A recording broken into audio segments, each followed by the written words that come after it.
Hello and welcome to the evening news. My name is Dino. And here is the stories. Victims of suspected St. Andrew murder-suicide identified. The police have identified the man and woman who were involved in a suspected murder-suicide last night at the intersection of Windward Road and Mountain View Avenue in St. Andrew. They are 59-year-old Heather Moyston, Group Administrator at Digicel Jamaica, and her husband, 41-year-old Wesley Moyston, an ex-firefighter, both of Smoky Vale, St. Andrew. Reports from the Elliston Road Police are that at about 9:10 p.m., they were traveling in a white 2022 Honda HR along Windward Road. The vehicle came to a stop at the stoplight and then explosions were heard. The police were summoned and on arrival, they were found slumped inside the vehicle. Mrs. Moyston, who was the driver, had a gunshot wound to the left side of her head. Mr. Moyston was seen in the left front passenger seat with a headshot wound. They were taken to the Kingston Public Hospital, where death was confirmed. The police recovered a 9mm pistol containing 18 9mm rounds. Other items of evidentiary value were also recovered from the vehicle. The investigation is ongoing. Call center employee shot dead in Portmore home invasion. St. Catherine, Jamaica. A call center employee was shot dead during an attack at his home on Orion Drive in Gregory Park, St. Catherine on Sunday morning. Police have identified the deceased as 23-year-old O'Neill Manderson. A 51-year-old woman was also shot and injured in the attack. She is being treated at a hospital. Reports reaching Irie News Media TV and Observer Online are that around 9:45 a.m., the two were at home when they were pounced upon by two men armed with handguns. Police said the men opened gunfire, hitting the woman in both legs and Manderson in the abdomen, chest, and face before making their escape on foot in the area. Manderson died on the spot, but the woman was rushed by residents to hospital where she was admitted. Police seeking several men for questioning over ongoing violence in Portmore communities. The St. Catherine South Police have issued a request for several individuals to report to the Portmore Criminal Investigation Branch, CIB, for questioning in connection with a series of violent incidents in the communities of Gregory Park and Banga Gully. The incidents under investigation include a string of crimes such as murder, shooting, and arson. The police say the urgency of the situation was underscored by a recent tragic event on Sunday, August 6, where a male and a female were shot in the Watson Grove community. The male victim was pronounced dead upon arrival at hospital while the female is still receiving treatment. The police have released the names of those they wish to speak with, believing they may assist in shedding light on the crimes. From the Gregory Park area, Philip Scott, otherwise called Philip or Trooper. Colin Stoner, otherwise called Trees. Giovanni Newell, otherwise called Gio. Rasta Mouse. Chad. From Banga Gully, Ryan Muir, otherwise called Titty Man. Nigel. Boy. The individuals are being asked to turn themselves into the Portmore SIB by midday on Monday, August 7th. The police force's request has drawn significant attention to the situation, underscoring the importance of community assistance in solving these crimes. They say all information will be handled with the utmost confidentiality. The Bog Walk Police in St. Catherine are investigating the shooting death of a 31-year-old woman and the injury of her cousin early this morning. She has been identified as Shalisa Hilton, a laborer of Augusttown in Bog Walk. It is reported that about 3:30 a.m., Hilton and her cousin were inside a parked motor car along the Crawl Main Road in Riversdale, St. Catherine, when they were pounced upon by unknown assailants who alighted from another vehicle. One of the assailants brandished a gun and fired several shots inside the vehicle, hitting the woman and the man. They were subsequently taken to hospital, where Hilton died and her cousin was admitted. No motive has been established for the fatal attack. Earthquake in China knocks down houses and injures at least 21. Beijing, AP. An earthquake in eastern China before dawn Sunday knocked down houses and injured at least 21 people, according to state media, but no deaths were reported. The magnitude 5.5 quake occurred near the city of Dezhou, about 300 kilometers, 185 miles, south of Beijing, the Chinese capital, at 2:33 a.m., according to the China Earthquake Network Center. The U.S. Geological Survey put the magnitude at 5.4. The quake caused 126 homes to collapse and 21 people were injured. Government broadcaster China Central Television and other news outlets reported. TV broadcasters showed Dezhou residents who ran outdoors after the quake sitting on sidewalks in the pre-dawn darkness. Video on social media showed bricks that had fallen from cracked walls. Train lines were being inspected for possible damage, the official China news service said. CCTV said gas service was shut off in some areas due to damage to pipes. Dezhou and the surrounding area administered by the city have about 5.6 million people, according to the city government website. The quake was centered about 10 kilometers, 6 miles, below the surface, according to the SENC. The closer to the surface the earthquake is, the stronger you are going to feel it, said Abreu Paris, a geophysicist at the U.S. Geological Survey's National Earthquake Information Center.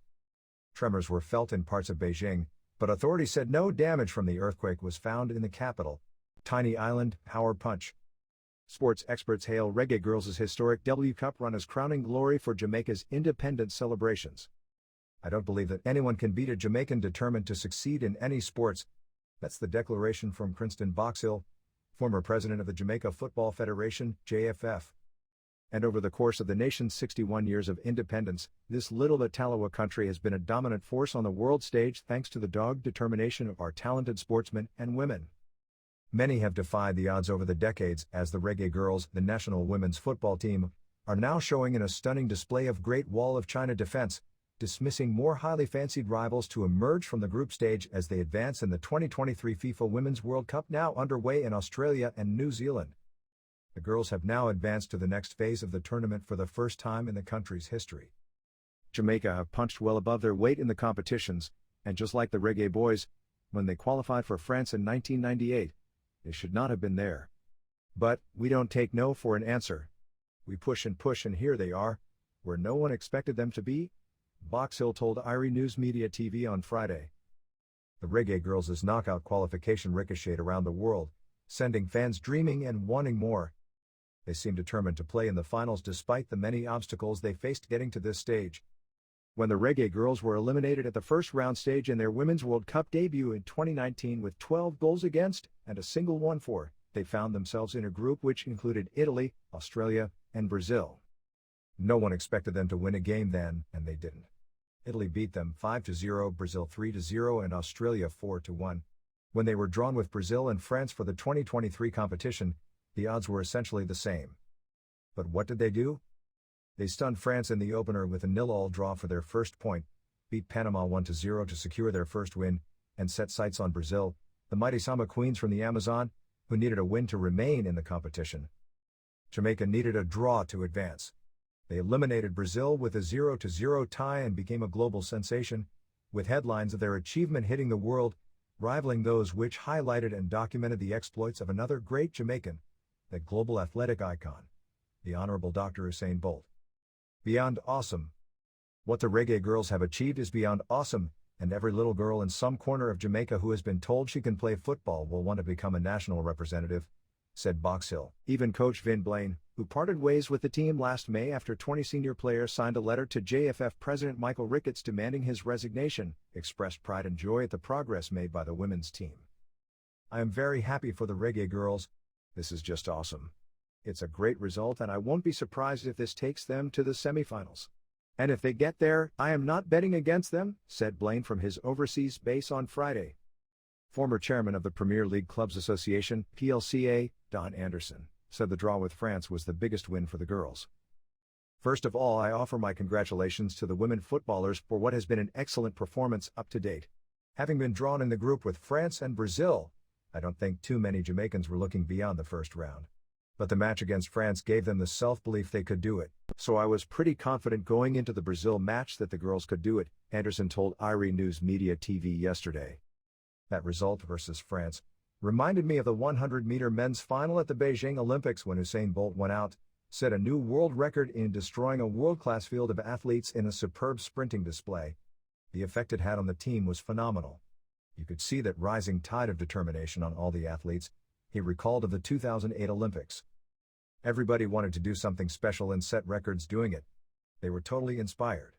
Remember too, that was the first race that was decided in athletics. And this is what this first match result had on the Reggae Girls team, and I believe after that, they were determined to do what was required to advance, Anderson said. The women's performance, given their antecedents, have forced the world to look closely at them once again, with a searchlight with which Jamaica is not unfamiliar, as the country has achieved great feats in sports, none of which was more daring than the Jamaican bobsledders' entry in the 1988 Winter Olympics. Hailing from an island where it has never snowed, and with no experience in the sports, They begged and borrowed some basic equipment in order to compete. The novelty inspired the movie Cool Runnings and led to a female bobsleigh team debut in 2018. Now there is always that expectation that a Jamaican is going to emerge as a top competitor in a sport formerly revered for the G8 countries, according to Anderson. Reggae Boys captain, Andre Blake, goalkeeper from Major League club Philadelphia Union, lifts his hat to the girls. We definitely have to step up to the plate and show up, for the women have showed up and they are doing an amazing job. We have to do the same, no excuse. It just goes to show that it does not matter what is happening on the outside. Once you get a group of people who come together and believe in what they are doing, it can be done, he told IRI News Media TV. Listen, Jamaica is a special country, we have special talent, and when that talent comes together and work as a group, it does not matter who thinks they're not good enough to be there. Nothing beats belief in oneself and one's abilities, the senior men's team captain stressed. Rags to riches story. It's a true rags to riches story for the girls from Jamaica, the country which sits close to the top of the world's table for producing world-class athletes for its size and population. Since the 1970s, Jamaica has toyed with women's football, organizing at the club level. Without a dedicated fan base, committed sponsorship and a focused program by the JFF, the women's program has faced scrutiny about its organization and sustainable structure. Female teams were linked to clubs which have a male program, though not exclusively. Lack of sponsorship for the Premier League women's program after painting giant Sherwin-Williams exited left the program in limbo. The JFF was forced to put a temporary halt on the National Women's League after various controversies arose following Sherwin-Williams' departure. This opened the door for Cedella Marley, daughter of reggae icon Bob Marley, to bring star power to a national program and a women's team. But controversy is never too far from the team, with allegations of underfunding, lack of funding and crowdfunding to secure funds. The narrative has been widely sold and repeated that no support has come from the JFF and government for the current World Cup campaign. This forced Ricketts to ask players to desist from making false allegations, which he said has taken some shine off their historic achievement. According to him, funding was provided by FIFA, the Confederation of North, Central America and Caribbean Association Football, CONCACAF, the Government of Jamaica, Adidas, Bob Marley Foundation, Corporate Jamaica Sponsors, and the Reggae Girls Foundation. Sports Minister Olivia Grange has also intervened in the issue. Better structure needed. Unlike the 1970s when all players were Jamaica-based, today, the Reggae Girls team is comprised largely of several American and English-born players with Jamaican heritage. There are fears that the absence of a structured program will derail future exploits, forcing Jamaica to always rely on foreign-based players at the expense of local players. While the expertise of the overseas-based players are appreciated and required, Jamaican-born players will not get the opportunity for skills training, tactical and academic developments if the trend continues, industry personnel have suggested. When the schoolgirl program was established in primary and secondary institutions, it provided a feeder to various competitions. Harbour View is the club of Jamaica's top striker and captain Hadija Bunny Shaw, Jody Brown, and Denisha Blackwood, among others. Shaw is a product of the under 15, 17 and 20 age group levels. Barbican women are also attached to that club, but clubs such as Los Perfectos, Waterhouse, Rangers and St. Anne are barely functional. The state of training and funding unknown. Others have wilted under the weight of a dearth of funding. Without a wider pool, development will stifle, is one view posited. Many schools, too, have also abandoned participation, with the COVID-19 pandemic striking the final blow. What next? Many are now wondering what's next after the World Cup euphoria simmers. That rests with Elaine Walker-Brown, who has responsibility for the women's program at JFF. The team's advancement in the World Cup may be the public relations needed to sell the future. Blaine would like to see a match organized with one of the top teams versus Jamaica in the near future. I think that would be a great start, and we can begin to look to the future after. We have to begin planning for the next World Cup. It's not too far away, and wherever Jamaica finishes in this competition, they will be determined to surpass it if that will take them to the finals, he said. For Anderson, as far as what the women's team has done to date, notice I said to date, it will have the same awe-inspiring impact on so many young girls, much like Bolt and the Jamaican team did in Beijing. It will definitely inspire them to dare, also to dream. We are not going to have money over the next few years to fund a solid women's program. We have to face that because there are so many competing demands on the dollars of the government and private sector. He added the Football Federation should take careful note of where these girls have reached despite the challenges these girls have had and build a program, because the future is here. Captain Blake said, A group of persons working hard can achieve anything. It paves the way for a younger generation of girls and even the reggae boys to look at it and realize that nothing is impossible. I've told the boys that we have the talent and that makes nothing impossible for us to qualify and leave the group stage. The girls are doing it and doing it big. Perhaps the best inspiration for the reggae girls as they head into Tuesday's knockout against Colombia is a tweet from Brazil Football. Congrats to Jamaica, a nation with a small population and a big heart. Good luck with the rest of the tournament. Signed with a thumbs up emoji.